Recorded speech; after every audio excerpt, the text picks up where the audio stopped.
The House Awakes. 6:58 a.m., Tuesday, 24th October, 1899. In late October of the year 1899, a tall, thin, nervy young man ran up the broad stone steps that led to number 17 Belgrave Square. He seemed agitated. He was without hat or cane, breathless, unattended by staff of any kind, wore office dress, other than that his waistcoat was bright yellow above smart striped stovepipe trousers, and his moustache had lost its curl in the damp air of the early morning. He seemed both too well dressed for the tradesman's entrance at the back of the house, yet not quite fit to mount the front steps, leave alone at a run, and especially at such an early hour. The grand front doors of Belgrave Square belonged to ministers of the Crown, ambassadors of foreign countries, and a sprinkling of titled families. By 7 in the morning, the back doors would be busy enough with deliveries and the coming and going of kitchen and stable staff, but few approached the great front doors before 10, let alone on foot, informally and without appointment. The visitor pulled the bell handle too long and too hard, and worse, again and again. The jangling of the bell disturbed the household, waking the gentry, startling such servants who were already up but still sleepy, and disconcerting the upper servants who were not yet properly dressed for front door work. Grace, her ladyship's maid, peered out from her attic window to see what was going on.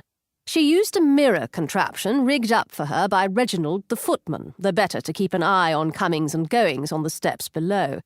Seeing that it was only Eric Baum, his lordship's new financial adviser and lawyer, Grace decided it was scarcely her business to answer the door. She saw to her ladyship's comfort and no one else's. Baum was too young, too excitable, and too foreign-looking to be worthy of much exertion, and her ladyship had been none too pleased when her husband had moved their business affairs into new hands. Grace continued dressing at her leisure. Plain, serviceable black twill dress, a heavy weave, but it was cold up here in the unheated attics, white newly laundered apron, and a pleated white cap under which she coiled her long fair hair. She liked this simple severity of appearance. She felt it suited her, just as the Countess of Dilburn's colourful silks and satins suited her. Her ladyship would not need to be woken until 9. Meanwhile, Grace would not waste time and energy running up and down stairs to open the front door to the likes of Mr. Baum. A sensible man would have gone round to the servants' entrance. "Bugger!" said Elsie, the under-housemaid, so startled by the unexpected noise that she spilled most of a pan of ash onto the polished marquetry floor. She was cleaning the grate in the upstairs breakfast room.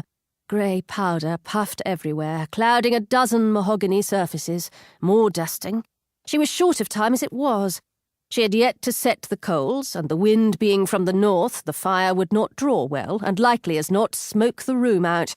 This was the trouble with the new London houses. The Grosvenor estate architects, famous as they might be, seemed to have no idea as to where a chimney should best be placed. At Dilburn Court, down in the Hampshire hills, built for the first Earl of Dilburn in the reign of Henry VIII, the chimneys always drew.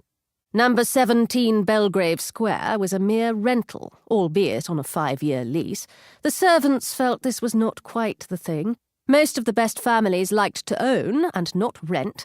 But the best families were also the landed families, and land was no longer necessarily the source of wealth that it had always been since the Norman Conquest. Elsie, along with the majority of the domestic staff, lamented the annual migration to London for the season, but could see its necessity. The Dilburn children needed to be married off. They were too troublesome single. The young Viscount Arthur needed a wife to grow him up and to give him the children he needed for the succession to the Dilburn title and estates. He was nearing 26, so at least had some time to spare. Rosina, at 28, most certainly did not. The urgency was greater since she was no beauty and had recently declared herself to be a new woman and resolved never to marry. London was the place for them to be, but the season ended in August, and here they all still were in October. The change in routine unsettled everyone. Everyone knew Lady Isabel much preferred giving balls and dinner parties in town to hosting weekends in the country. The rumour also was she hated hunting, being afraid of horses, though otherwise fearless, and was out of sympathy with the male passion for shooting birds. This year the shoots had been let out to neighbouring estates, and also his lordship had found himself obliged to spend more time in the House of Lords since the trouble in South Africa had flared up. Apparently he had business interests in the area. Neither Mr. Neville the butler nor Reginald the footman had discovered quite what these were, short of steaming open letters when they arrived, which Reginald wanted to do, but Mr. Neville forbade, for in his view reading letters left around was legitimate, steaming was not. There was no way of finding out.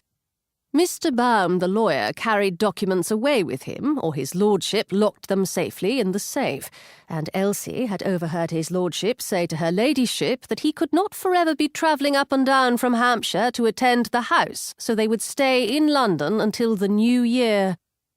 Elsie personally thought the smart new gambling dens in Mayfair and the company of his new friend the Prince of Wales was probably a greater attraction for his lordship than politics.